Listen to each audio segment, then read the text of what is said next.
시청자 여러분 안녕하십니까. 코로나19에 이어 짙은 미세먼지로 우중충한 2월의 첫 주말, 불필요한 외출은 자제하시고 저희와 함께 하시죠. 2월 7일 일요일 뉴스의 라이브 시작하겠습니다. 먼저 뉴스의 라이브 팀이 선정한 주요 뉴스 정리해드립니다. 오늘의 라이브 픽입니다.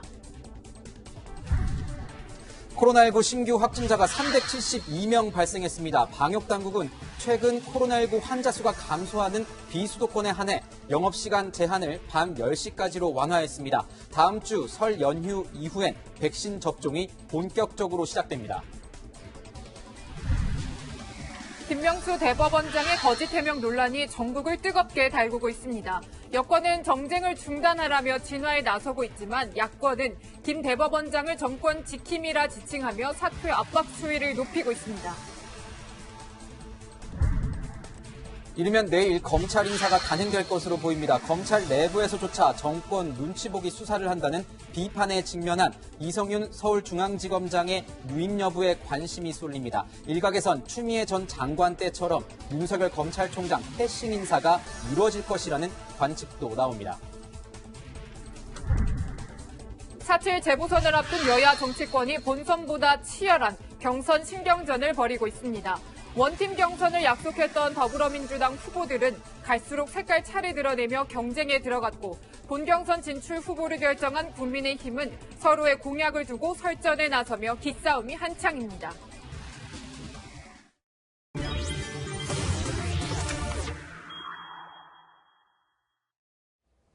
네, 오늘 코로나19 관련 상황부터 분석해 보겠습니다. 신규 확진자는 372명. 발생했습니다. 사흘째 300명대를 이어가고 있습니다. 사회적 거리 두기와 5인 이상 사적 모임 금지 조치는 설 연휴가 끝나는 오는 14일까지 이어지는데요. 방역당국은 경제적 어려움을 호소하는 자영업자의 고충을 고려해 비수도권에 대해서만 영업시간 제한을 완화하기로 했습니다. 네, 이에 따라서 비수도권 다중이용시설은 오후 10시까지 영업을 할 수 있게 되는데요. 반면 확진자 수가 200명대 중반을 기록하고 있는 수도권은 확산 위험이 높다는 판단에 오후 9시까지로 운영 제한이 유지됩니다. 이제 전문가 연결해서 자세한 이야기 나눠보겠습니다. 네, 천은미 이대 목동병원 호흡기내과 교수 연결합니다. 교수님 안녕하세요. 네, 안녕하십니까. 네, 코로나19 신규 확진자 사흘째 300명대를 유지하고 있습니다. 최근 추이를 보면 3차 유행의 정점은 지난 것으로 보이는데 어떻게 좀 안심할 수 있는 단계인지요? 어떻게 보십니까? 네, 정점은 지났지만 400명 전후로 정체 상태가 지속이 되고 있고요. 네. 수도권 확진자가 증가 추세를 약간 보이는 것 같습니다. 그 이유는 임시검사소의 확진자 비율이 증가해서 오늘 같은 경우는 25%까지 올라갔고요. 네. 수도권에는 30에서 50대의 그런 직장을 통한 사회활동 인구가 많고 이런 분들이 대부분 무증상 감염을 통해서 지역사회 감염을 시키고 있습니다. 또한 설 연휴를 앞두고 대이동이 지금 지방과 여행지로 많은 사람들이 모일 가능성이 높기 때문에 감염 확산의 위험이 분명히 있습니다. 앞으로 3월 개학과 백신 접종이 임박한 상태에서 이러한 여러 가지 요인들로 인해서 4차 대유행의 대비가 필요할 것 같습니다. 네, 정부가 거리두기 2주 연장 발표 일주일 만에 비수도권에 한해서 다중이용시설 방역조치 완화를 결정했습니다. 먼저 방역당국 발언 잠시 듣고 오시죠. 주로 1차 자리가 끝나고 2차의 모임들이 활성화되는 분기점을 이루는 시간대입니다. 이로 인한 모임의 증가 가능성이나 그로 인한 위험성은 분명히 존재합니다. 네, 이런 결정에 대해서 이제 수도권과 비수도권 자영업자들은 엇갈린 반응을 보이고 있습니다. 1시간 차이가 방역에 큰 차이가 있느냐 의문도 있는데 교수님은 좀 어떻게 보세요? 네, 수도권은 지금 70% 이상이 감염자가 나오고 있는 지역이고 활동 인구가 많은 지역이기 때문에 9시 이후가 되면 2차적인 모임이라든지 네. 식당이나 이런 카페나 이런 곳에서 오랫동안 머무는 시간이 높아지면서 고위험시설 이용으로 인한 감염의 위험이 높기 때문에 네. 설 연휴까지는 수도권은 9시로 제한을 한 것으로 생각됩니다. 네, 이 설 연휴 어떤 분기점이 될 것 같은데 이 수도권 상황 아까 좀 더 위험해질 수 있다 이렇게 보셨는데 혹시 대유행 설 연휴 이후에 또 올 수도 있는 겁니까? 네, 변이 바이러스도 지금 분명히 저는 수도권 국내에 있을 거라고 생각을 하는데요. 이 변이 바이러스가 젊은 층을 통해서 감염이 확산이 많이 되는 걸로 알려져 있습니다. 네. 그렇기 때문에 정부 입장에서는 이 설 연휴가 굉장히 중요한 고비가 되겠죠. 그러면 수도권만 지금 9시까지로 제한을 하는 것은 사실 형평성 문제는 분명히 있습니다. 그래서 확진자 추이에 따라서 설 연휴 이후에 확진자가 줄면은 아마 시간 연장에 대해서 고려를 해볼 수 있겠지만 그렇지 않다면은 자영업자들에게 대해서 앞으로도 장기간 영업 제한이 필요할 때에는 국가에서 그 상응하는 50에서 60% 정도의 해외와 같은 보상 체계를 부여하는 것이 조금 필요할 것 같습니다. 네, 교수님한테 이제 백신 접종 문제도 좀 여쭤봐야 할 텐데요. 지금 이제 아스트라제네카 백신에 대해서는 식약처 자문기구가 65세 이상은 접종을 신중해야 한다는 권고를 내놨습니다. 교수님이 보시기에 올해 예정된 백신 접종 일정 차질 빚어질까요? 어떨까요? 아스트라제네카 백신에 대해서 65세에 대해서 지금 제한이 조금 걸려 있지만 아마 3차 마지막 질병청에서는 저는 공고를 할 것으로 생각됩니다. 네. 그래서 조금 지금 우리가 1분기에 쓸 수 있는 백신은 아스트라제네카 백신만 있기 때문에 네. 기본적으로 요양병원에 있는 입소자 우선보다 종사자와 간병인을 먼저 접종을 하고요. 입소자에 대해서는 보호자나 환자 동의하에 접종을 하고 문제가 생기는 경우는 반드시 국가가 보상을 한다는 전제가 필요할 것 같습니다. 그렇군요. 예, 또 하나 만일에 요양원에 계신 분들이 접종을 해서 백신이 남는다면 그 다음 우선순위는 나는 교사분들한테 접종을 좀 권고드리고 싶습니다. 네. 미국 같은 경우도 교사분들이 지금 접종을 하고 계시거든요. 그러니까 3월 개학을 앞두고 학생들 개학을 위해서는 교사들이 조금 접종을 먼저 하는 것도 한 방법이라고 생각하고요. 가장 좋은 것은 2분기에 백신 도입을 최대한 앞당기는 것이 필요하다고 생각합니다. 네. 이스라엘 같은 경우는 60% 정도가 접종 후에 감염이 지금 0.07%, 1회 접종 후에 3주가 지나면 감염이 90%까지 차단됐다는 보고를 하고 있기 때문에 백신 접종이 가장 중요하다고 생각합니다. 네, 방역당국의 우리 천은미 교수님의 이런 권고에 대해서 잘 유념했으면 좋겠고요. 진짜 궁금한 건 이겁니다. 변이 바이러스 국내 확진자 51명입니다. 51명. 설 연휴 이후에 본격적으로 이제 백신을 접종하게 되는데요, 교수님. 아스트라제네카, 화이자 백신 저희가 접종될 것 같습니다. 이 변이 바이러스에 효능이 있는 건지, 그리고 변이 바이러스 검사 수가 적다는 지적이 좀 있는데, 지금 나오는 변이 바이러스 확진자에 비하면 이대로 가도 괜찮은 건지, 아니면 선제적으로 좀 유행에 대비해서 늘려야 하는 건지, 어떻게 보시는지 궁금합니다. 네. 아스트라제네카나 파이자 백신 모두 영국발 바이러스에는 효과가 있다고 되어 있습니다. 그러나 남아공 변이 바이러스에 대해서는 두 백신이 모두 효과가 조금 부족하다. 특히 아스트라제네카 백신이 우리나라에 들어오는 백신이라 좀 궁금한데요. 어제 발표가 났는데 남아공 바이러스에 대해서는 2026명 정도를 평균 31세를 연구를 했습니다. 그랬더니 경증이나 중증증 환자에게 효과가 없는 걸로 나와 있습니다. 물론 입원이나 사망은 없었지만 고령층에 대한 연구가 아니기 때문에 고령층에 대한 그 효과에 대해서는 지금 알려지지 않았고 대부분 노바백스나 존슨앤존슨, 모더나 백신들도 이 남아공 바이러스에는 효과가 많이 떨어집니다. 그러나 효과는 떨어지지만 중증이나 사망률은 또 100% 막을 수 있다고 합니다. 그렇기 때문에 백신을 최대한 맞는 것이 필요하고요.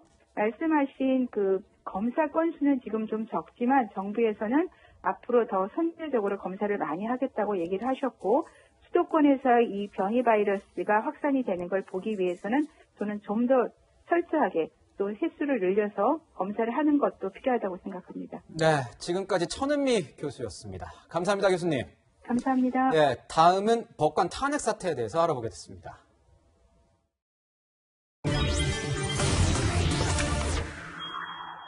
네, 오늘의 뉴스 분석 세 분과 함께하겠습니다. 김태현 변호사, 김관우 계명대 교수, 신성범 전 국회의원 나오셨습니다. 어서 오세요. 안녕하세요. 김명수 대법원장의 거짓 해명 논란이 계속 이어지고 있습니다. 첫 번째 질문은 저희 의원님께 드리겠습니다. 예. 의원님 취재 경력도 기시고 그리고 예. 정치권에 머무신 기간도 기신데 이 임성근 부산고법 부장판사의 동기들로 알려진 사법연수원 동기들로 알려진 17기 140여 명이 이 집단 성명을 냈습니다. 이런 경우가 많이 있습니까? 이 내용이 보면 대법원장부터 사퇴해야 한다 이런 내용인데요. 어떻습니까? 그러니까 말이죠. 연수원 동기들이 성명을 냈는데 저 그 과정은 모르겠습니다만 내용을 보면 김명수 대법원장이 이런 소리 들을 만한 그 행동을 한 거 아닙니까? 예를 들어서 작년 5월 달에 임 부장이 와서 몸 때문에 사표를 냈고 이런 이야기를 하니까 공식적으로는 그 탄핵 이야기는 한 적이 없다라고 문서로도 국회까지 보냈는데 네. 이제 참다 못한 임 부장이 녹음한 걸 들이대니까 그때 와서야 기억력 이야기를 하고 그러니까 어떻게 보면 옹색한 거짓말이라는 게 바로 드러났잖아요. 9개월 전 일이긴 합니다만 이 사안이 임성근 부장의 이름이 얼마나 오랫동안 언론에 됐고 자기가 무슨 말을 했는지는 분명히 알고 있었을 텐데 그래서 뭐 제가 볼 때 이런 그 연수원 동기들이 성명 낸 것은 지극히 어떻게 보면 좀 자연스러운 거다라고 보는 거고 네. 또 하나는 이제 그 내용 중에 보면은 그 사법부의 독립을 수혜해야 되는데 정치권 눈치를 너무 본다. 이 대목이 네. 아픈 거예요. 네. 김명수 대법원 입장에서는. 네. 녹취에 나오지만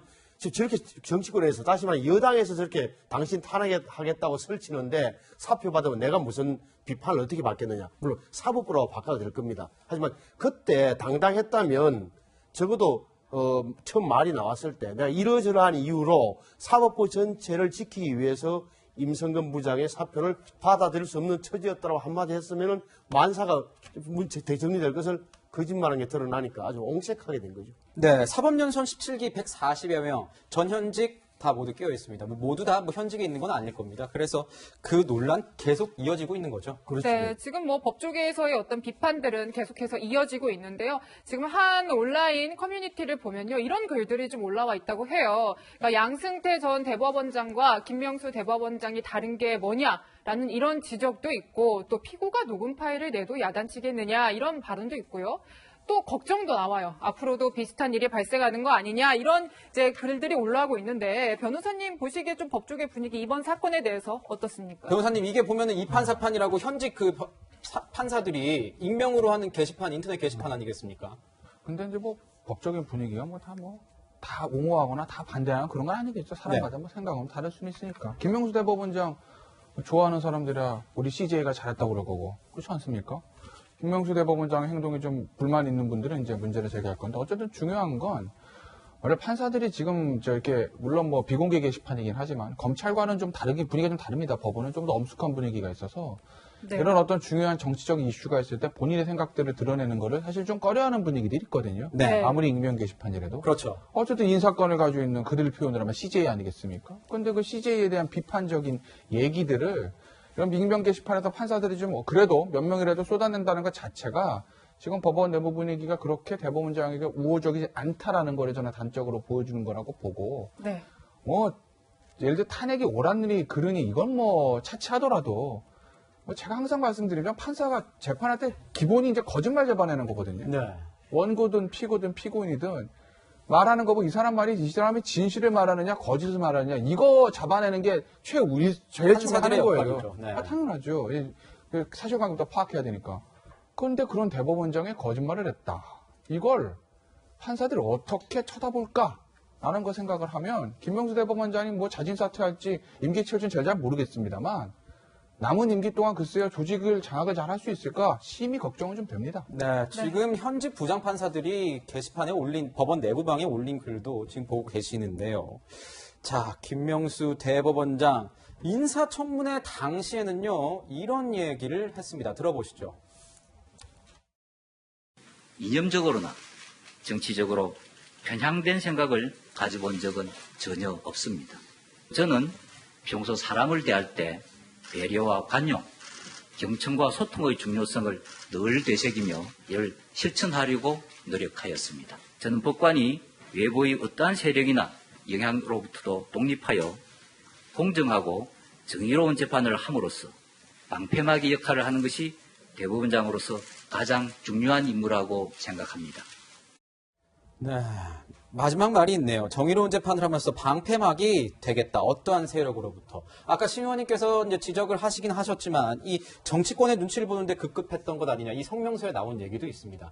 그래서 이 김명수 대법원장에 대해서 이런 정치권의 어떤 눈치를 본 것, 이곳에 대해서 굉장히 비판이 많이 나온 것 같아요. 또 얘기가 나오는 게 지금까지 여권의 약간 불리한 재판들에 대해서는 김명수 대법원장이 좀 침묵을 하고 있다던가 아니면 너무 원론적인 입장을 내놓음으로써 이 판사 사회를 대변을 제대로 못한 것 아니냐 이런 비판도 나오고 있는데 교수님께서는 어떻게 보십니까? 그러니까 우리가 하나하나를 들여다봐야지 전반적으로 어떤 경향성을 갖고서 김명수 대법원장을 지금 판단할 수는 없어요. 그런데 네. 지금 이 상황에서 방패막이라고 이제 얘기를 이제 본인이 해야 된다라고 얘기를 했지만 사실은 임성근 부장 판사가 어떻게 보면 사법부의 위상과 신뢰를 떨어뜨리는 행위를 한 것 아닙니까? 먼저 그렇죠. 네. 그러니까 지금 제일 중요한 것이 헌법에서 보장된 재판부의 독립성을 침해하고 훼손시킨 부분이거든요. 네. 세 가지 사례에 걸쳐서 사실은 외부의 어떤 영향력으로 재판의 어떤 결정이 이루어지는 부분에서 역할을 한 것이기 때문에 이분은 방패막이 해주면 안 돼요. 네. 그러면 사실상 어떻게 보면 사법부가 더 떨어지고 신뢰가 회복이 안 되는 겁니다. 이번엔 예외 사례로 쳐야 된다. 그렇죠. 네. 그래서 오히려 이제 김명수 대법원장이 이분한테 사표를 이제 요구를 하면, 수리해달라고 요구를 하면 사실은 당신은 이런 행위 때문에 오히려 우리 사법부의 위상을 떨어뜨렸으니 책임을 지시라. 그러니 나는 이 사표를 수리할 수 없다라고 선명하게 얘기했다면 아무런 문제가 저는 없어졌다고 생각을 해요. 오히려 세게 얘기했으면 문제가 안 됐을 것이다. 그리고 지금 이제 동기분들이 예컨대 이제 동기를 보호하려는 그런 심정은 이해하지만 이거는 국가기관과 관련된 것이거든요. 그래서 이런 집단 행동은 굉장히 부적절하다고 생각하고 2018년에 그 전국 법관 대표회의에서 이미 이것은 위헌적인 행위이고 탄핵 소추감이라고 얘기를 한 부분입니다. 그래서 이것에 대해서 이제 아무리 동기들이라고 하지만 이런 어떤 탄핵이 잘못됐다. 그리고 먼저 이 대법원장이 사표를 내야 된다. 탄핵을 받아야 된다. 이건 매우 부적절한 것이고 탄핵을 받으려면 김 대법원장이 그만큼의 어떤 위법 행위를 한 것이 있어야 되거든요. 네. 탄핵받을 만큼, 파면될 만큼의 그걸 먼저 제시하고 얘기를 해야지 이것 자체도 매우 정치적인 행위다. 이렇게 생각합니다. 네, 이런저런 논란들이 계속되고 있는데 지금 또 하나 얘기가 나오고 있는 부분이 저희가 또 짚어봐야 될 부분인데 그러니까 실정법을 위반한 거 아니냐 이런 지적이 나와요. 그 나오는 이유는 지금 이런 논란 속에서 이제 김명수 대법원장 측이 국회에 답변서를 보냈는데 이런 내용입니다. 그러니까 탄핵 문제로 사표를 수리할 수 없다는 취지의 말을 한 사실은 없고 또 임부장 판사가 사표를 제출한 사실이 없다 이런 내용이에요, 변호사님. 그래서 이게 그 허위 공문서 작성 및 행사죄에 해당될 수도 있을까요? 저 때문에 그런 거 저것 때문에. 처음에 사실은 뭐 탄핵 얘기 처음에 나올 때는 네. 저 뭐 사표 수리 안 한 거, 그럼 뭐 직권남용 뭐 이거 얘기했었는데 그거는 제가 볼 때 성립이 안 될 거고. 네. 그리고 그때는 그거는 성립이 안 된다고 이제 말씀드렸는데 허위 공문서 저게 이제 문제죠. 김명수 대법원장 입장에서. 우리 바다관은 미국 가보면요. 닉슨이 왜 탄핵됐어요? 거짓말했다가 위증, 사법방해 그거 아닙니까? 그 클린턴도 탄핵 위기까지 몰린 게 결국 다 사법방해라고요. 그 루이스키 스캔들 연방 대비션 위증한 거. 네. 거짓말한 것 때문에 그러지. 지금 뭐 루이스키와의 문제, 닉슨은 도청 이것 때문에 이제 탄핵된 건 아니거든요.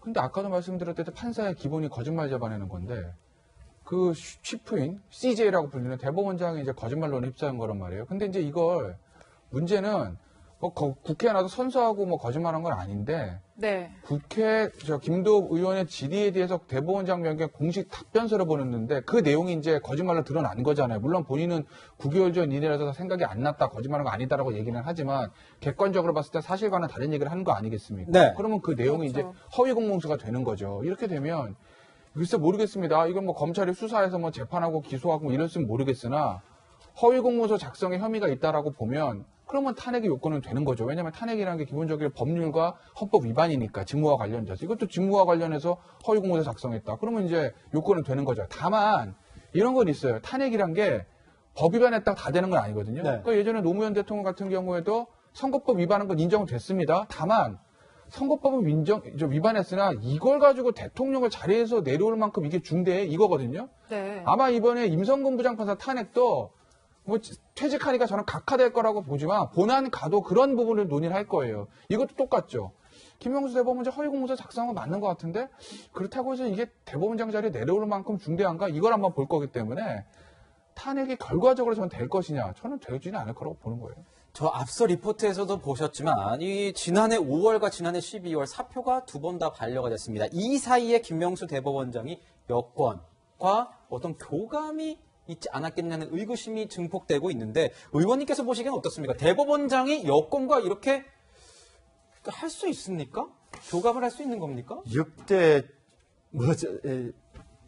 내막을 어떻게 알겠습니까? 다만 제가 볼 때는 이런 건 있는 거예요. 이게 교감을 하더라도 예를 들어서 은밀하게 했거나 뭐 그런 게 있을 수 있는 거예요. 법원 행정처라는 게 저도 현역에 있을 때 보면 법원 행정처에서 국회에 파견 나온 분도 있고 했는데 어쨌든 그 가장 중요한 것은 이 문제는 작년 5월 그러니까 임성근 부장이 사표를 냈을 때 그 지점이 네. 5월 22일에 면담했을 때 그러면 아시는 대로 4.15 총선이 있었잖아요. 작년에 4.15 총선이 있고 그 21대 국회가 출범한 게 5월 30일이에요. 그러니까 5월 20일이니까 8일 전이란 말이에요. 물론 그 전에 법원 내부에서도 그렇고 여권 내부에서도 사법농단 판사들은 탄핵해야 되는 의견이 나왔지만 21대 국회가 시작되기 전이라서 국회 차원에서 탄핵 논의는 전혀 안 되고 그 말이 안 나올 때라고. 네, 그때 네. 왜 대법원장이 저 난리를 치고 있는데 저렇게 하고 있는데라고 표현을 했을까 하는 대목. 이미 빼림직한 뭔가를 느끼고 있었고요. 예를 들어서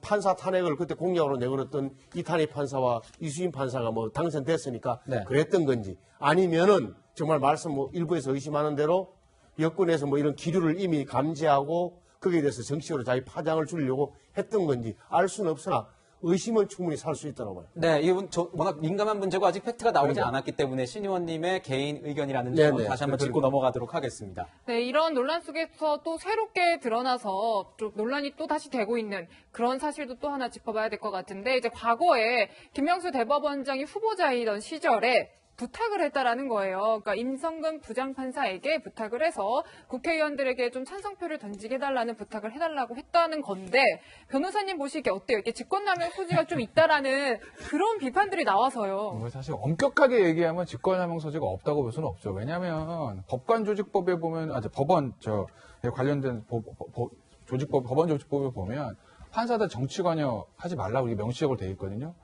그런데 어쨌든 판사들한테 얘기해가지고 야당의 의원들 접촉해가지고 우리 원장님 이번에 잘 부탁드립니다. 이게 사실은 정치인과 접촉을 시키는 거니까 판사로 하여금. 네. 당시에 임성근 당시에 부장이 법원 행정처에 있는 것도 아니었어요. 법원 행정처에 있는 사람들은 재판 업무를 하지 않고 대법원장의 참모 조직이기 때문에 뭐 그런 일을 할 수 있다고 뭐 선의해서 해석을 하더라도 당시 아마 서울고법 민사 합의 부장이었거든요. 그럼 재판 업무하는 담당 판사한테 야당 의원 전화해가지고 재판 업무를 하는 부장한테 야당 의원 접촉해가지고 원장님 잘 좀 부탁드립니다. 이거 얘기하는 게 네. 이거 법원조직법에 있는 정치관여금지에 엄격하게 반하는 행위잖아요. 네. 그러니까 법원조직법을 위반하는 행위를 시켰기 때문에 이건 직권남용이라고 볼 소진이 충분히 있죠. 근데 다만 글쎄는 이걸 뭐 어떻게 말씀드렸는지 모르겠는데 아마 인사청문회 하는 과정에서 저런 일들이 많이 있었을 거라고 저는 봅니다. 이번에 김명수 대법원장뿐만 아니라 다른 법원 역대 다른 법원장들도 그렇고 검찰총장, 법무부 장관, 인사청문회 하는 사람들이 야당 의원들 접촉해가지고 이게 좀 청문회를 수월하게 통과하기 위해서 일종의 부탁을 하는 거. 국회에 나가 있는 판사가 있는 그렇죠. 판사가 있죠. 예, 그렇게 이제 대법원뿐만 아니라 법무부, 검찰, 다른 일부성 행정부도 현 정부뿐만 아니라 전 정부, 전 정부도 있었을 거고 아마 앞으로 정부에서 저런 일은 있었을 거예요. 개인 의견이 추측입니다. 제가 해본 적은 없지만. 네. 그렇기 때문에 지금 대법원장이 임성근 당시 부장한테 했던 저 부분만 딱 집어가지고 이거 직권남용이다라고 처벌하기는 사실 조금 좀 과하다는 측면이 있지만 어찌됐든 간에 교과서상으로만 보면 저건 직권남용의 소지가 될 여지는 충분히 있죠. 네. 자, 근데 여권에서는 이런 얘기가 나오고 있습니다. 몰래 녹취한 것 자체가 이상하다. 무슨 얘기인지 들어보겠습니다. 야당은 사법부 길들이기라고 비난하지만 난폭 운전자 처벌을 운전자 길들이기라고 말하는 사람은 없습니다. 불법 심부름 센터도 하지 않는 이런 불법 도청을 해서 폭로했다는 게 정말 충격적입니다. 인간적인 예의나 도덕이 없는 사람 같습니다. 말하자면 녹취록인데 몰래 녹음한 거죠. 이건 정말 상상조차 할 수 없는 일입니다. 임성근 판사의 위법, 위헌적 행위만 탄핵감인 것이 아니고 인성이나 인격도 탄핵감이다. 공개된 게 전체 대화가 아니라 좀 녹음하려고 마음먹은 사람들 일정 정도 대화나 어떤 이런 걸 유도하지 않습니까? 그런 과정에서 녹음된 건 아닌가 이런 일들이 있고요. 자, 이 내용을 보면 임성근 부장판사가 김명수 대법원장을 만났을 때 몰래 녹취한 것 자체가 비인격적인 행위였다. 그래서 그거 자체가 문제가 된다. 임성근 부장판사가 문제다. 이런 게 여권의 입장입니다. 그런데 교수님, 제가 알기로는 저도 이제 취재를 많이 하니까 이 통신비밀보호법 조항에 따르면 대화자 간에 이런 녹취는 불법이 아니라고는 알고 있는데요. 이게 뭐 어떻게 도의적으로는 문제가 될 수는 있겠지만요. 어떻게 보십니까? 그 자기 대화를 이제 녹취하는 건 불법은 아니라고 해요. 그런데 이제 사법부라는 것이 어떤 데입니까? 그러니까 국민이 마지막으로 이제 버틸 수 있는, 지지할 수 있는, 믿을 수 있는, 의지할 수 있는 그런 데인데 거기에서 대법원장과 부장판사의 대화가 서로 녹취를 한다.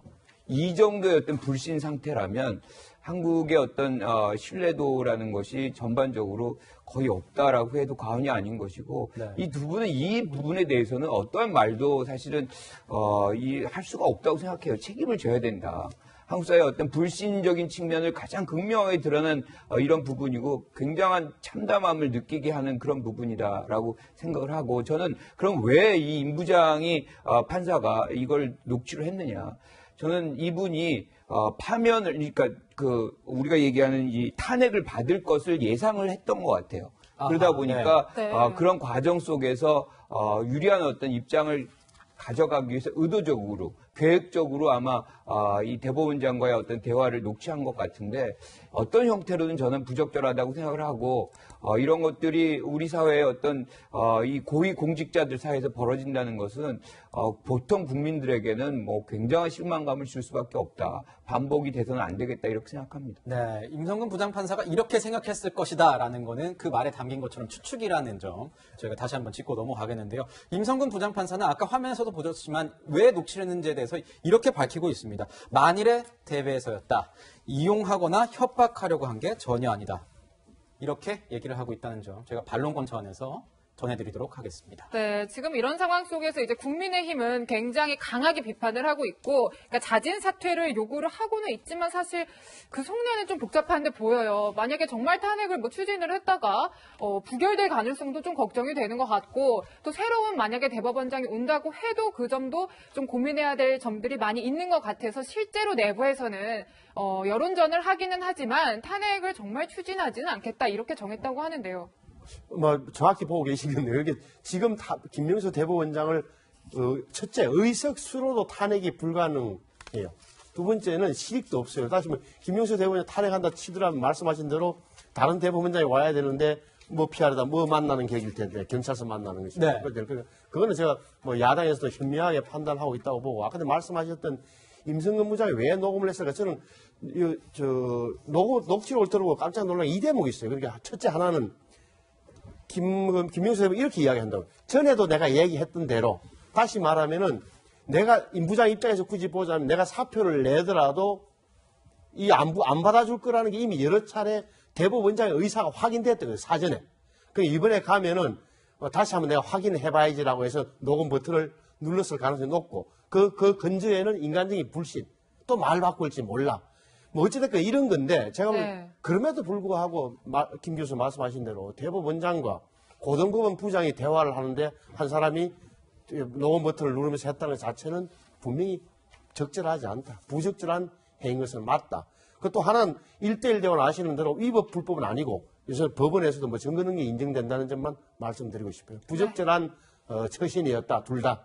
네, 국민의힘은 그래서 그런지 여론전을 위해서 내일부터 법원에서 1인 릴레이 시위를 한다고 하는데 저희도 취재를 통해서 그 상황을 전해드리도록 하겠습니다. 네, 지금까지 김명수 대법원장 거짓말 논란과 후폭풍 하나하나 분석해봤습니다. 다음은 검찰 인사 소식으로 넘어가겠습니다.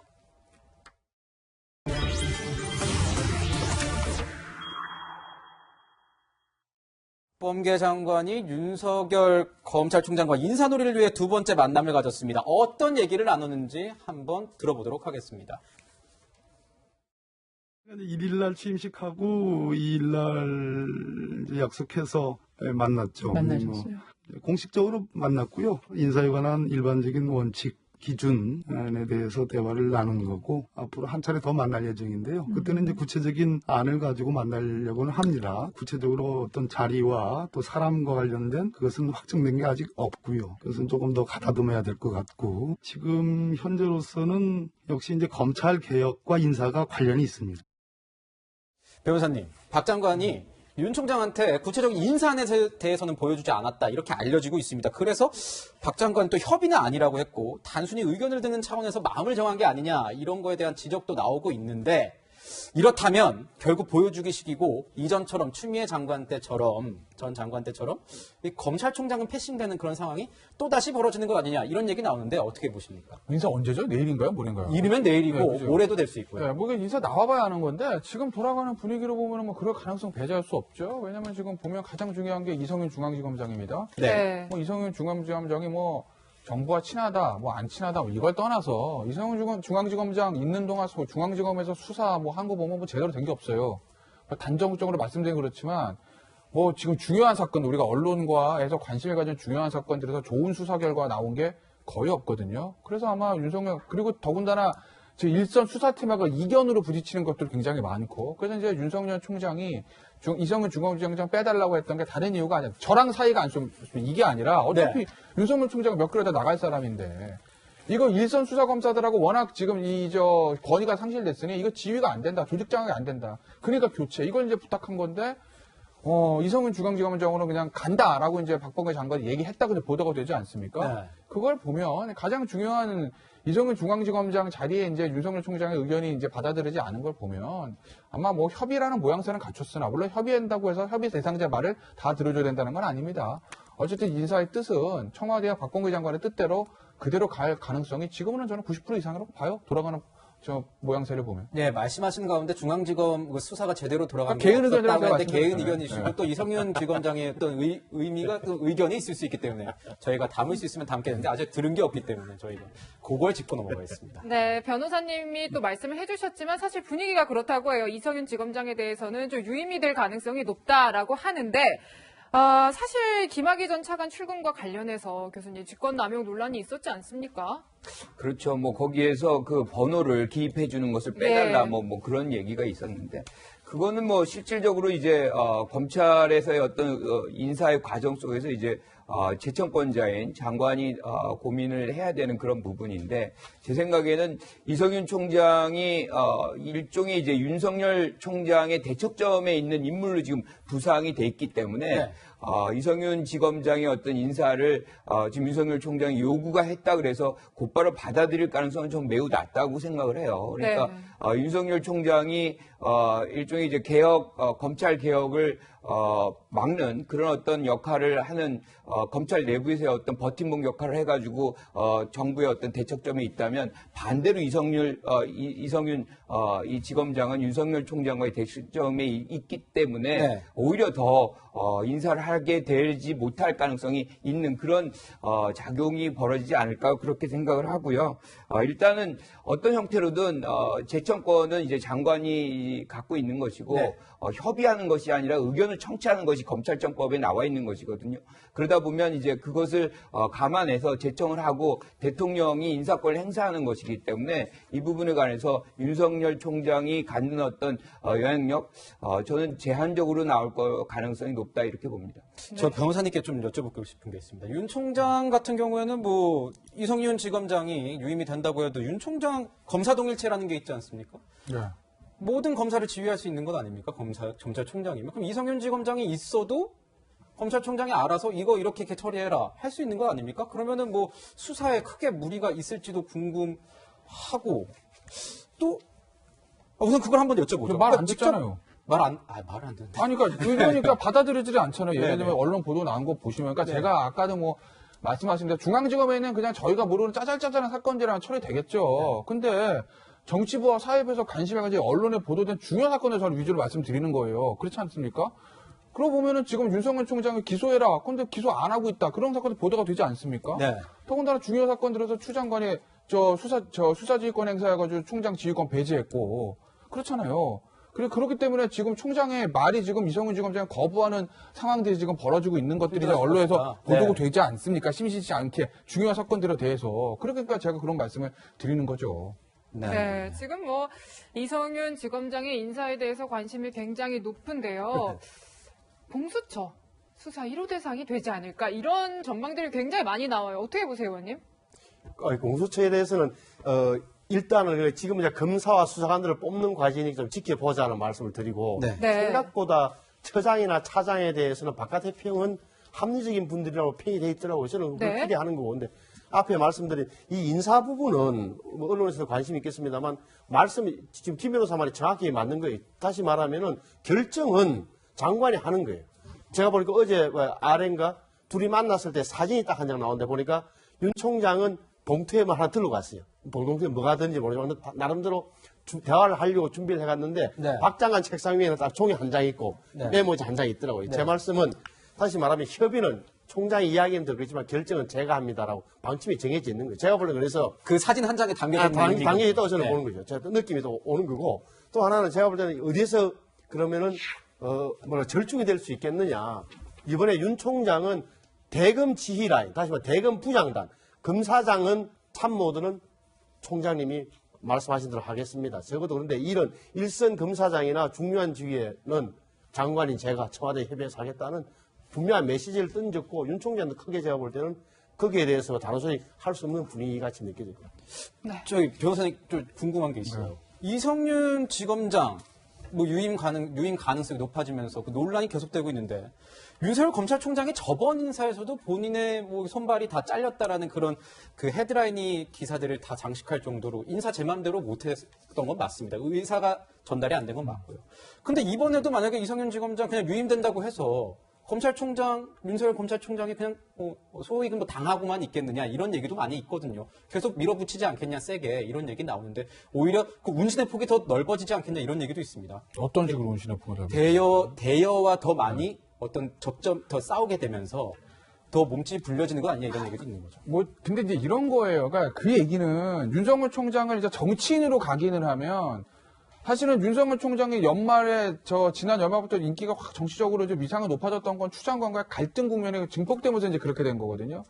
근데 지금은 보면은 아무래도 그건 좀 잦아들었잖아요. 네. 그러니까 그 말씀은 만약에 이번에도 윤석열 총장의 의견이 하나도 다 받아들이지 않고 뭐 언론의 식물총장 또 뭐 정권이 뭐 또 용선 총장이 어제 마지막까지 말 하나 안 들어주고 탄압하는 거 이렇게 되면 정치적인 몸값은 올라가겠지만 그렇죠. 네.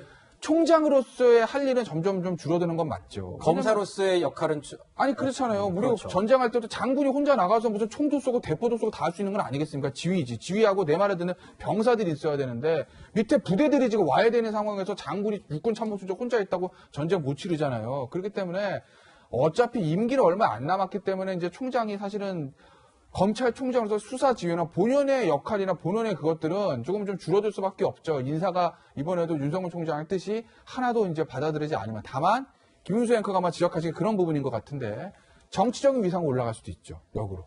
네. 네. 자, 그래서 궁금한 게 교수님. 네.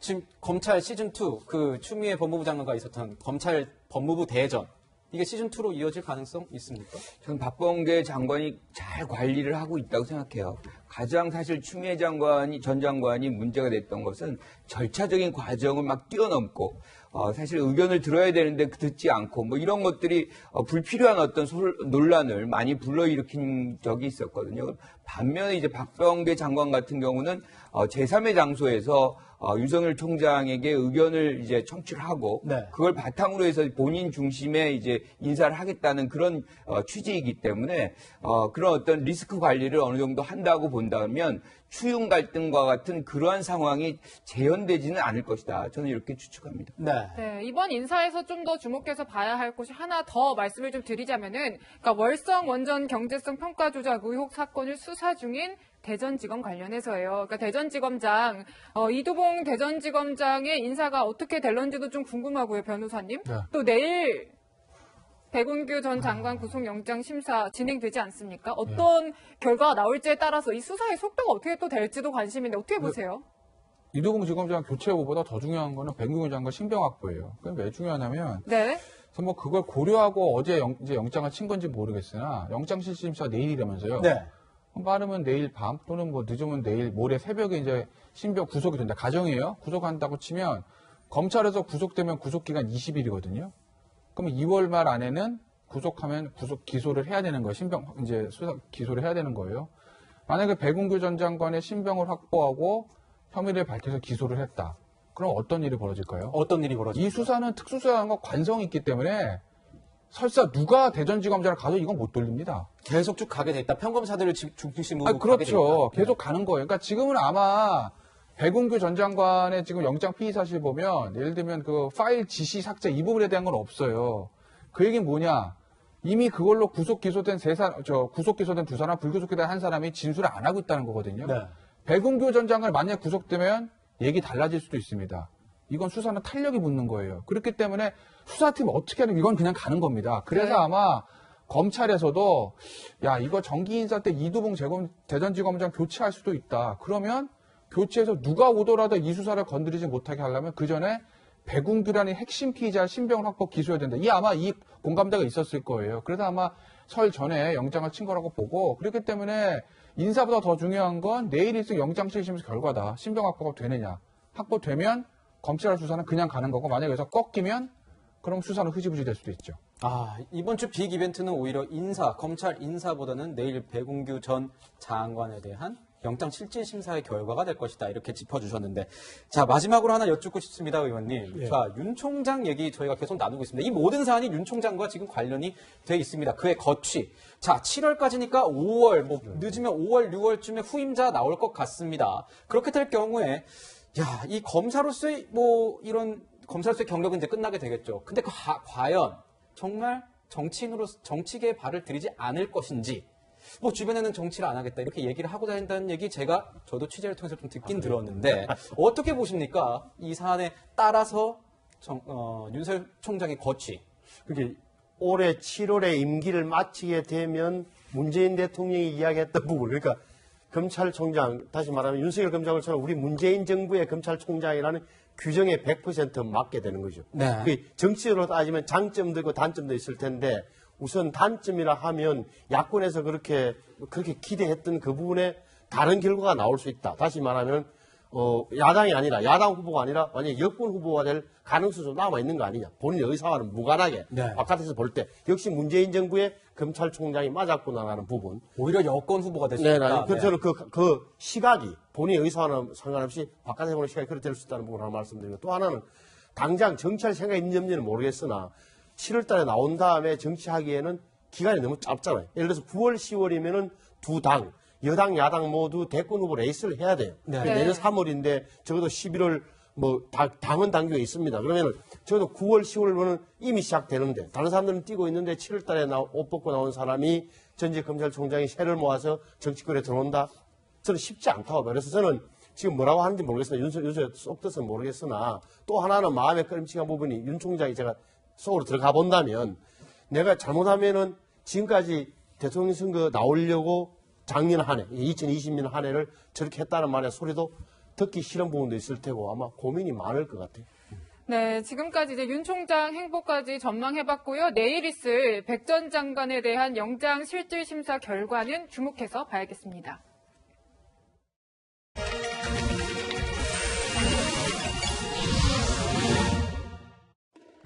로마 제국의 황제 베스파시아누스는 소변세라는 걸 만들었습니다. 소변을 보는 사람들에게 걷는 세금이 아니라 공중 화장실의 소변 성분을 의류 세탁에 활용하는 상인들에게 부과한 세금입니다. 당연히 반발이 나왔습니다. 공중 화장실의 소변은 엄연히 모두가 공짜로 쓸 수 있는 공공재인데 왜 세금을 매기냐는 거죠. 그러자 베스파시아누스는 자신의 얼굴이 새겨진 금화를 내밀며 말했습니다. 돈에서 냄새가 나느냐? 페쿠니아 논 올레. 돈에서는 냄새가 나지 않는다 라고 말입니다.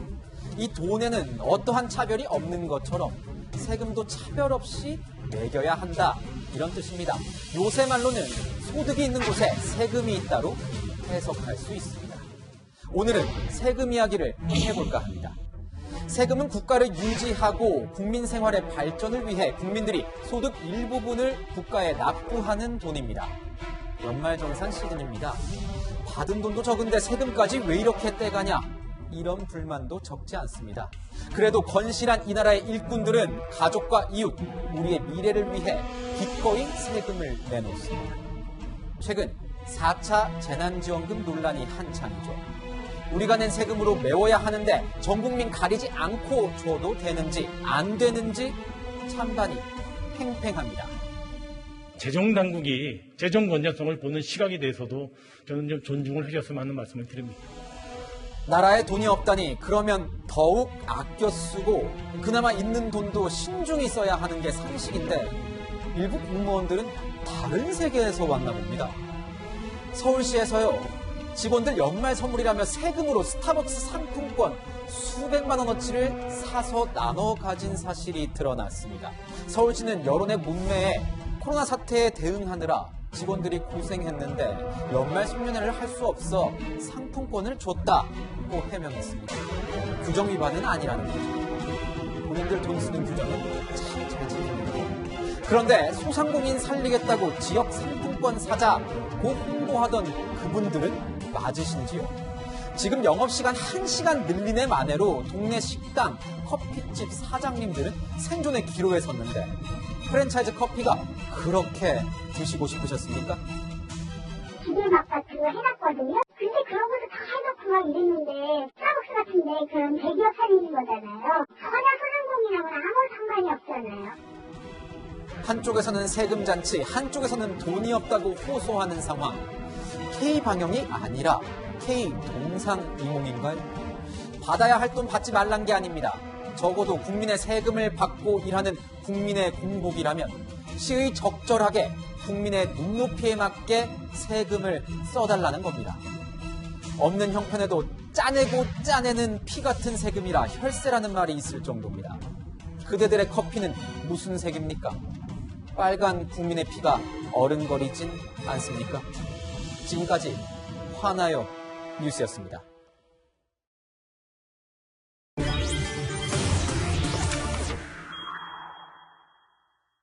예, 달력을 보니까 이제 딱 2달 뒤인 것 같습니다. 2달 뒤에 실시되는 재보선 이야기 시작하도록 하겠습니다. 재보궐선거에 여야 모두 최종 후보를 뽑는 데 돌입했는데요.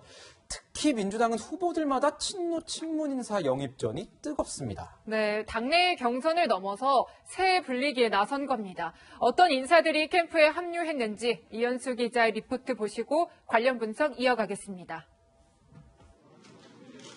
서울시장 보궐선거에 출마한 박영선 전 중소벤처기업부 장관이 문희상 전 국회의장을 후원회장으로 영입했습니다. 노무현 전 대통령의 첫 비서실장을 지낸 문 전 의장은 박 전 장관 수도여고 시절 친구 오빠이기도 합니다. 박영선 의원께서 마침내 정치개혁의 신호탄을 쏘아올린다고 해서 한 걸음에 달려왔습니다. 문재인 청와대 출신인 용건영 의원과 고민정 의원도 캠프에 합류할 것으로 알려졌습니다. 이에 맞서는 우상호 의원은 80년대 민주화 항쟁 당시 연세대 총학생회에서 함께 활동했던 배우 우현 씨를 후원회장으로 내세웠습니다. 지지층을 향해 민주화 운동권 출신임을 강조하며 대중적 인지도도 높이겠다는 포석입니다. 지난 한 30여 년 동안 우리 우상호 의원 바로 곁에서 부모의 마음으로 우상호 의원을 이렇게 지켜봐온 배우 의원입니다. 문 대통령 비서실장을 지낸 임종석 전 실장도 지원군으로 삼고 있습니다. 부산도 분위기는 비슷합니다. 박인영 전 부산시의회 의장은 친문 김종민 당 최고위원이, 변성환 전 권한대행은 노무현 전 대통령, 문 대통령과 모두 인연이 깊은 송기인 신부가 후원회장을 맡았습니다. 김영춘 전 해양수산부 장관은 김영삼 전 대통령의 측근이자 2017년 대선 당시 문 대통령을 지지한 문정수 초대 민선 부산시장을 영입했습니다. 채널A 뉴스 이현수입니다. 자, 여당에서는 박영선 전 장관과 우상호 의원 이 투톱 경선 대결을 본격화하는 모습입니다. 박 전 장관 이야기 먼저 한번 들어보도록 하겠습니다. 저는 박영선입니다. 첫 여성 메인 앵커, 첫 여성 경제부장, 첫 여성 원내대표, 그리고 첫 여성 서울시장을 꿈꾸는 가능성의 사람입니다. 서울의 가장 큰 문제는 집중화 현상입니다. 거기에까지는 제가 대답할 이유가 별로 없을 것 같은데. 야당의 단일화에는 크게 관심이 없습니다. 네, 야당의 단일화에는 크게 관심이 없다. 박영선 전 장관이 이렇게 얘기를 했는데요. 저희가 지금 나는 후보다라는 이런 거를 이제 저희 정치부 기자들이 하고 있는데 굉장히 잘 만든 리포트입니다. 참 많이 봐주셨으면 좋겠고 이 박 전 장관이 지금 당장 후보 경선보다는 후보가 된 이후에 어떤 야권 그렇죠. 이 주자와 격돌했을 때를 상정해서 하는 것 같습니다. 네. 그래서 이제 뭐 친문 인사 뭐 데려오는 것뿐만이 아니라 이 정책 면에서도 이 약간 그 야권의 정책과 비슷한 뭐 재건축에서도 이 그러니까요. 민간 재건축을 뭐 강조한 이런 얘기도 하고 있는 것 같은데 박영선 장관 이런 모습 어떻게 저희가 평가를 해야 될까?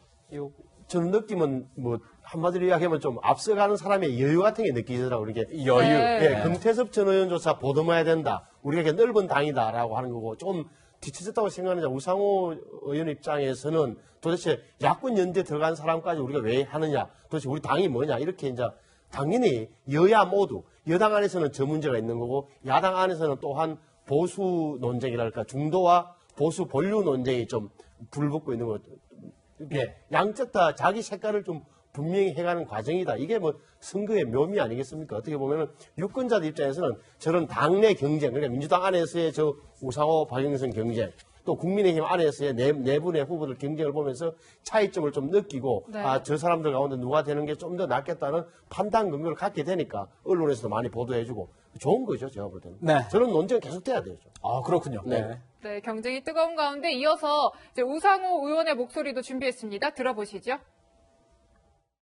저는 우상호입니다. 87년 6월 항쟁 당시에 연세대 총학생회장으로 직선제 개헌을 쟁취하는 데 기여한 사람입니다. 현재 서대문에서 보증금 4억에 50만 원 반전세를 살고 있는 서민입니다.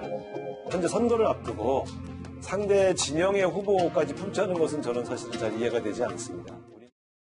네, 뭐 상대 진영의 후보까지 품자는 것은 이해가 잘 되지 않는다 이런 얘기도 하고 좀 행보들을 쭉 보면은 친서민, 친노동 좀 전통적인 민주당 지지층을 적극적으로 공략하는 것 같아요, 교수님. 그렇죠. 본선을 가려면 일단 경선을 통과해야 되는데 네. 경선이 지금 쉽지 않은 상황이기 때문에 지지층을 공략해서 이 박영선 전 장관과의 관계 상황 속에서 좀 유리한 입지를 차지하려고 하는 그런 노력의 일환이다. 그러니까 선명성으로 확장성을 공략하겠다. 뭐 이렇게 생각을 하고 있는 것 같아요.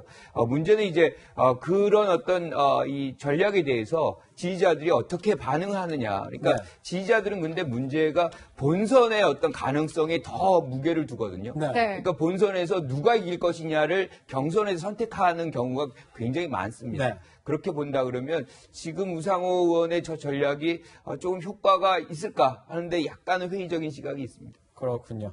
자, 오늘 보니까 이 열린민주당 후보를 우상호 의원이 만났습니다. 정봉주 전 의원입니다. 뭐 박정 작관 찬성이라고 하면서도 이 뭐 적극적이진 않았죠. 이 열린민주당과의 어떤 만남에 대해서는요. 오 의원이 오늘 오전에 정봉주 후보 만났는데 합의를 했습니다, 변호사님. 네. 근데 내용을 보니까 이런 거예요. 통합을 전제로 한 후보 단일화에 합의한다.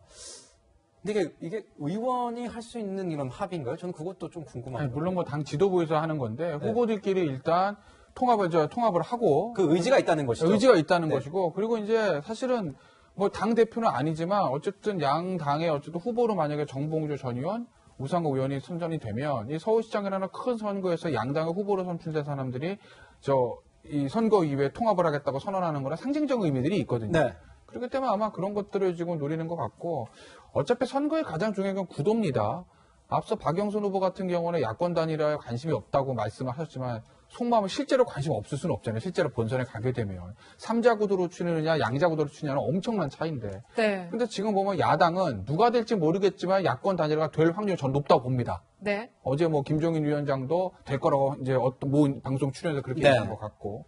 그리고 안철수 대표도 그런 의지를 표명하고 오고요. 그러면 여권 입장에서도 보면 이게 통합을 해야지 열린민주당에서 단 몇 %라도 가져가면 민주당 입장에서 굉장히 곤혹스러운 것이거든요. 네. 그렇기 때문에 아마 거의 뭐 양자 대결로 이렇게 되면은 대결로 1대1 대결로 선거가 치러질 가능성이 점점 높아지는 거죠. 구도 자체가. 네, 교수님은 어떻게 보십니까? 그러니까 지금 야권에서 사실 단일화 논의가 있잖아요. 이것을 어떻게 이제 국민들이 인식하느냐. 그러니까 사실상 혼자 뛰어서는 각자 뛰어서는 안 된다는 약자의 논리가 단일화의 필요성을 만들어내고 있다. 뭐 이런 정치 공학적 접근이거든요. 네. 지금은 오히려 국민들이 시민들이 알고 싶어하는 거는 본인이 다른 후보와 타당의 후보와 무엇이 다른지 그런 어떤 비전 제시를 이제 듣고 싶은 건데 이런 정치 공학적 접근을 하면 이분이 뭔가 약해서 이렇게 모아가지고 힘을 만들어가려고 하는 거 아닌가 뭐 이런 비판적인 시각이 분명히 야권의 단일화에도 있는데 이 부분이 또 여권의 어떤 후보들 사이에도 지금 발현되고 있다는 것은 어떻게 보면 지금 뭐 우상호 의원 같은 경우나 정봉주 예비 후보 같은 경우 약하니까 서로 이제 뭉쳐서 일종의 이제 국면을 전환시켜가지고 박영선 후보에게 어떤 유리한 입장을 가져가려고 하는 거 아니냐 뭐 그런 이해를 그런 생각을 갖게 하는 부분에서는 저는 오히려 약자의 이미지를 부각시키는 그런 측면이 있기 때문에 효과적이지 않을 수 있겠다 이렇게 생각합니다. 네, 또 이제 이어서 야권 얘기 좀 짚어보면요. 본경선 진출자들이 서울, 부산 다 확정이 됐습니다. 근데 서울에서는 당원 투표에서 나경원 후보, 또 시민 여론조사에서는 오세훈 후보가 1위를 한 걸로 알려졌는데요, 의원님. 네. 그러니까 두 후보의 어떤 장단점이 좀 각각 반영이 된 게 아니냐 이런 분석 나와요. 어떻게 보세요? 그렇죠. 전 이게 이제 원래는 공개 안 하기로 돼 있죠. 그러니까 순위와 예. 퍼센트가 네. 공개 안 되는 건데 이제 기자들이 취재를 하다 보니까 개량 나왔는데 이게 일반적인 상식과 크게 다르지 않다. 예측과 다르지 않았다. 다시 말하면 나경원 예비 후보의 경우는 예를 들어서 그 원내대표 하면서 강한 대여 투쟁을 하면서 네. 패스트트랙으로 굉장히 뭐 지금 기소되어 있습니다만 보수 선명성 이게 굉장히 좀 자기도 색깔을 또 분명히 하는 거죠. 최근 들어서 말씀드렸다시피 중도 이념은 없다. 중도라는 이념이 있을 수 없다라면서 보수 선명성을 굉장히 강조한다. 제가 보기에는 그 나경원 지금 후보의 생각에는 심지어 처음엔 아마 김종인 비대위원장 이후에 당대표를 염두에 둔 것 아닌가 하는 생각이 들 정도로 당내에 몰두한다. 당 지지자들은 호소하고 있다는 부분.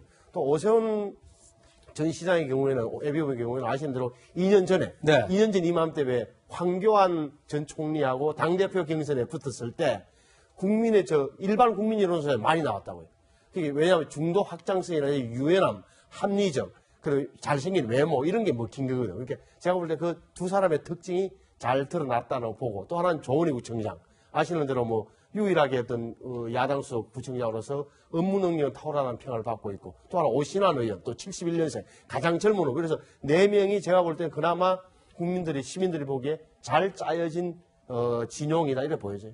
네, 나경원 후보 같은 경우는 이런 것 같습니다. 아까 설명해 주신 거에 따르면은 이 경선 이후에 본선을 준비하고 있는 것 아니냐 이런 생각이 듭니다. 정책에 대해서 굉장히 이 큰 어떤 그림을 그리고 있는 것 같은데 거기에 반해서 오신환 의원 뭐 성적이 경선에선 좋지 않았다고 이렇게 나온 것 같아서 이 보면은 오신환 의원은 1위인 나경원 의원을 이렇게 지적을 비판을 하면서 이게 몸집 불리기를 하는 것 아니냐 이런 생각이 들어요. 지금 요즘 나온 얘기가 이겁니다. 어제 갑자기 뜬 게 나경원 전 의원에게 이거 나경영이냐 뭐 허경영 씨를 얘기하는 것 같은데 나경영이냐 이렇게 비판을 했어요. 1억을 주겠다. 1억 그러니까 서울에서 독립해서 결혼하고 아이까지 낳으면 1억 원을 주겠다는 이 나경원 후보의 이 정책, 이 공약이 이게 허망된 것 아니냐, 험황된 것 아니냐 이렇게 지적을 했습니다. 이거 어떻게 봐야 됩니까? 허경영 전 후보죠. 그분의 어떤 공약들이 굉장히 실현 가능성이 없던 것들이거든요. 그래서 포퓰리즘의 극단이다, 뭐 이런 평가를 받았는데 지금 나경원 후보 같은 경우가 아기를 낳으면 1억씩을 넘는 보조금을 주겠다.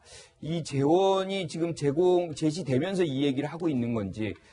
그런 것들이 이제 불분명하지 않기 때문에 오신환 후보 같은 경우는 그런 부분들을 이제 아주 쪽집게처럼 찍어서 이런 것들이 포퓰리즘에 가깝다는 것을 허경영 후보의 이름과 등치시켜서 지금 비판하고 있는 것 같아요. 그런데 저는 뭐 나경원 후보가 어떤 정책을 제시해도 무방하다고 생각하는데 이것이 신뢰성을 가지려면 그 재원이라든가 구체적인 실행 방안이 같이 제시돼야 된다 이렇게 생각합니다. 네.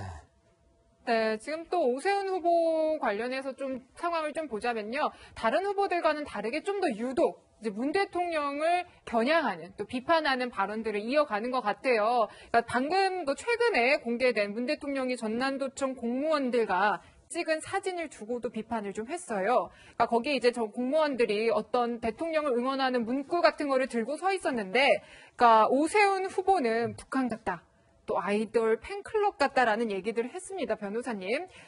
대통령이 이렇게 인기가 있는 게 또 좋은 거 아니에요? 이런 비판에 대한 반론도 있고 그래요. 어떻게 보세요? 근데 이제 오세훈 후보가 일단 좀 대통령 향한 또 정부 여당을 강한 이제 좀 멘트들을 내놓는 건 아무래도 앞서 말씀 잠깐 나왔지만 본인의 어떤 위치랑 좀 상관이 있는 걸 거예요. 지금 기본적으로 당내 경선을 통과하기 위해서는 민심도 민심이지만 기본적인 당심, 물론 뭐 여론조사 비율이 민주당에 비해서 국민의힘 경선 주적이 여론조사 비율 월등히 높긴 하지만 네. 그래도 기본적으로 당심을 어느 정도 가져가야 되는 것이거든요. 네. 그러니까 당심에 있어서 강력한 어떤 선명성을 보여주는 나경원 전 원내대표한테 좀 밀리는 측면들이 있기 때문에 나도 대여 투쟁에서는 빠지지 않는다, 뭐 이런 어떤 이미지를 좀 보여주기 위해서 강한 멘트를 나오는 것 같습니다. 지난번에 원전5 부인 논란도 그런 데서 나온 해프닝이었고, 이번에 이제 문재인 대통령 비판하는 것도 그런데, 그래서 뭐 비판은 할 수는 있죠. 근데 다만 이제 뭐 이런 건 있어요. 그러니까 그 전남도청 이제 대통령 순시했을 때 왜 보여준 뭐 그 전남도청 공무원들의 그 플래카드, 뭐 그런 거에 대해서 좀 뭐 비판하는 메시지를 내놓은 건데, 그게 뭐 대통령이 시켜서 한 건 아닐 거고. 뭐 전남도청의 직원들이 뭐 대통령 사랑한다는데 그럼 뭐 어떻게 하겠습니까? 뭐 그냥 그 정도로 넘어가시죠. 네, 제3지대 단일화 논란 굉장히 뜨겁습니다. 뭐 저희가 안철수 대표와 저 금태섭 전 의원 뭐 만나서 지금 단일화 경선 하기로 했고 지금 경선의 룰에 대해서 이제 정하고 있는데 오늘 만났습니다. 저희가 오늘 관련된 얘기는 새로운 내용이 있으면 저희 메인 뉴스에서 다루도록 하고요. 아까 저희가 좀 이렇게 말씀을 드릴까 했는데 아까 그 외모 관련 발언을 저희 신 의원께서 해주셨는데 외모 관련 발언이 좀 부적절했다. 네. 저희가 좀 말씀을 드리고 넘어가도록 하겠습니다. 여기 어떤 사람이 나경원 후보의 그 설명 조금 필요할 짧게 이야기하면. 네, 저희가 지금 시간이 없어서 다음에 시간이 되면 저희가 한번 모시도록 하겠습니다. 네네. 네, 지금까지 후보별 선명성 또 확장성 경제까지 짚어봤고요. 세 분과는 여기서 인사드리겠습니다. 감사합니다.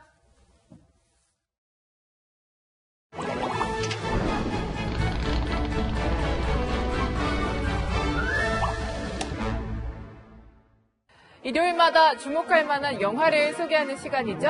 신의 한 수 시작합니다. 오늘은 이현윤 기자와 함께하겠습니다. 자, 이 기자, 오늘은 우주 영화 들고 왔어요? 네, 우주 공간을 배경으로 색다른 설정을 더한 영화들입니다. 먼저 지난 5일 공개된 승리호, 그리고 지난 2017년 개봉한 패신저스입니다. 네, 뭐 승리호는 상당히 이제 스케일이 큰 SF 블록버스터로도 관심을 모았는데 극장 대신에 넷플릭스에서 개봉을 했어요? 네, 애초 지난 9월 개봉을 계획했는데요. 제작비 240억 원, 이 손익분기점이 한 600만 명 정도인데 코로나19 때문에 맞출 수가 없고 오히려 디지털 스트리밍 방식으로 전 세계 공개될 경우 속편등 제작에 유리할 것이란 제작사의 판단 때문입니다. 네. 2092년을 배경으로 한 우주선 승리호의 이야기 한 장면 보시고 이어가겠습니다. 저거 400 나온다. 밟아. 맨날 나만 일하는 것 같은 기분이 네, 뭐 2092년을 살아가는 주인공들이 우주선을 타고 돈을 버는 겁니까? 초능력을 가진 영웅이나 과학자가 아닌 평범한 시민들이 주인공이죠. 이 송중기, 김태리, 진성규, 유현진 씨가 우주 쓰레기를 주워서 돈을 버는 청소선 승리호의 선장과 선원들로 나오는데요. 어느 날 대량 살상 무기인 인간형 로봇을 발견해서 범죄 조직에 되파는 위험한 거래를 벌입니다. 네, 보니까 그 선원 중에 로봇 나오던데 배우 유해진 씨 목소리더라고요. 네, 목소리와 함께 센서를 달고 동작을 표현하는 모션 캡처 연기도 했는데요. 타짜의 고광렬처럼 수다를 많이 떠는 로봇입니다. 유해진 씨의 이야기 들어보시죠. 로봇이지만 로봇 같지 않은 로봇인 것 같아요. 승리호 내에서 회계를 담당하고 있는데 계산해도 그렇게 박지도 않고 제가 또 그 모션도 했고 제 목소리가 들어가니까 뭐 제 모습이 많이 있겠죠. 네, 다음 영화는 2017년 개봉했던 영화네요. 패신저스 소개해 주시죠. 네, 편도로 120년 걸리는 우주선 여행 상품이 있다면 탑승하시겠습니까? 승객 5천 명이 초호화 우주선을 타고 개척 행성으로 떠나는데요. 승객 한 명이 동면 상태에서 너무 일찍 깨어납니다. 잠시 한 장면 보시죠. Hello? Anybody here? Do you know what's going on? Nobody else is awake. We woke up 90 years too soon. 네, 뭐 90년이나 일찍 태어났다면 우주선에서 여생을 보내야 한다는 건데 무서울 것 같기도 하고요. 그렇습니다. 신비롭지만 사실 무서운 상황이죠. 할리우드 스타 제니퍼 로렌스와 크리스 프렛이 주연을 맡아서 남녀의 로맨스와 모험을 그렸는데요. 1년 넘게 혼자 우주선에서 생활한 고독한 남자 주인공이 이상형인 여자 주인공을 일부러 깨운다는 설정이 윤리 문제를 건드리면서 비판도 받았습니다. 네, 뭐 비판은 받았지만 이 기자가 알려줄 좀 감상 포인트가 있다면요. 네, 특급 호텔을 능가하는 호화 우주선 세트를 보는 즐거움이 있고요. 두 사람 사이 사랑이 싹트는 다리 역할을 하는 인공지능 바텐더 로봇의 배우 마이클 쉰의 연기도 볼만합니다. 우주 공간에서의 긴박감보다는 로맨스에 끌리는 분들이 가볍게 즐기시면 좋겠습니다. 네, 오늘은 독창적인 설정의 우주 영화 2편 소개해드렸습니다. 이현용 기자, 잘 들었습니다.